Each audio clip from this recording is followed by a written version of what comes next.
He moved across America to be a high school teacher. He wanted to make a difference, and they were happy to have this ambitious young man. But he had a secret, a terrible secret. It was a depressed area, a land of little hope in this life, but a world of hope for the next. Modern ruins, these people's homes, dilapidated and derelict, were contrasted by the churches next door, pristine and painstakingly preserved. But this young teacher was no stranger to hardship. The students there are very rough, drug dealers and delinquents. He wanted something better for them.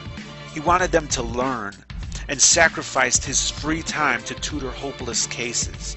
And it was a thankless job, with long hours and little pay.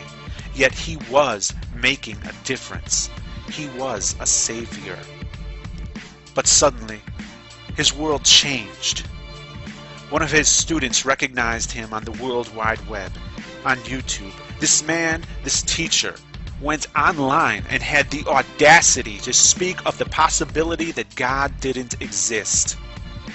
He made videos about theology and atheism in the privacy of his home, separate from his class, and forced those videos upon nobody. And those videos were watched by nobody except those who chose of their own volition to watch them. And watch them they did.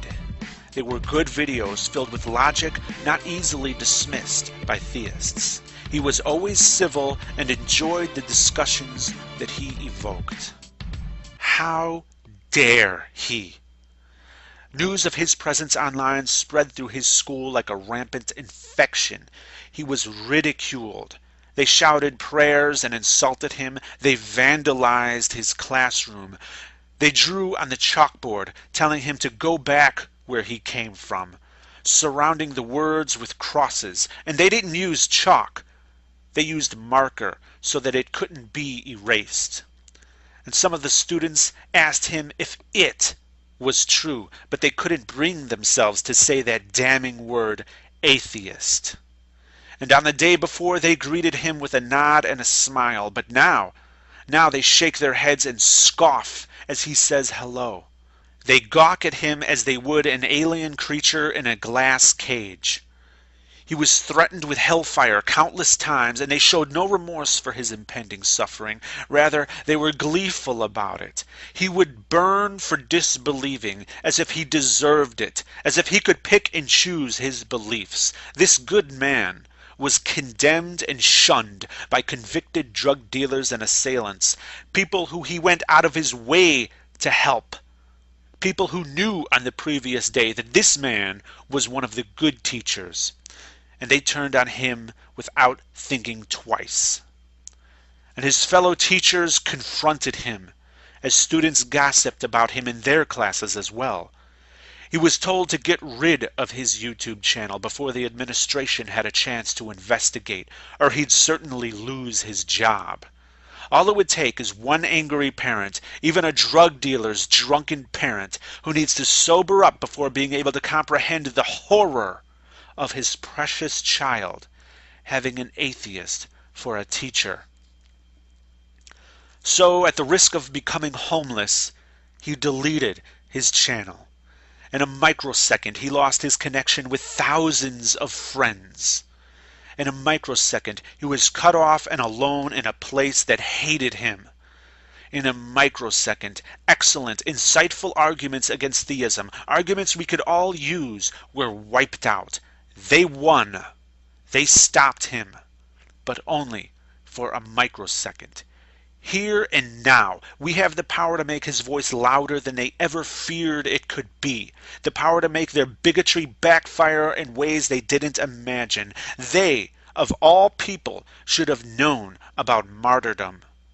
He can no longer show his face, but he still has a voice and he has the drive to use it.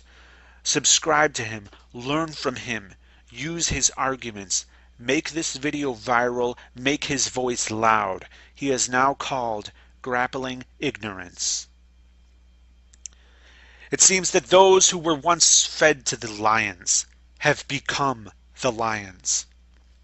But no matter how much they cheat, no matter how much they stack the deck in their favor, they will never defeat us. even as we have the integrity to be fair. We're invincible because we have a weapon that no Christian could ever have. Because the moment they have it, they cease to be a Christian. That weapon is reality. Atheists are everywhere, and we are as ancient as the very first God ever proposed. You cannot recognize us. We are male and female, black and white, gay and straight. The only way we can even identify ourselves is through our free speech, and many Christians would take that from us. But be very careful about how you treat the minorities of today, because we will be the majority of tomorrow. I fear that because of your deplorable treatment of others, the persecution your book says you will suffer will become a self-fulfilling prophecy. I don't want that to happen. And I pledge here and now to never discriminate against somebody because they're a Christian or a Muslim or a Jew or none of the above. And I want everyone listening to me to do the same. And many of those who are offended by the mere existence of non-believers are willing to throw away freedoms that they claim are God-given and paid for in full by the blood of Christian patriots. And they're willing to do that just to shut you up. Why? Well, for many it's because their cherished beliefs cannot even withstand the most basic of honest scrutiny. And some fear hell, which is nothing more than an ancient system of control for societies that couldn't be properly policed. And some fear change, even when that change is for the better. And the rest, the ones who kiss God's ass, honestly believe that the omniscient, omnipotent, omnipresent creator of all things, the most powerful being that ever existed, needs them to come to his defense. That may seem outlandish, but it's not. Because for certain, you will never, ever see God fighting his own battles.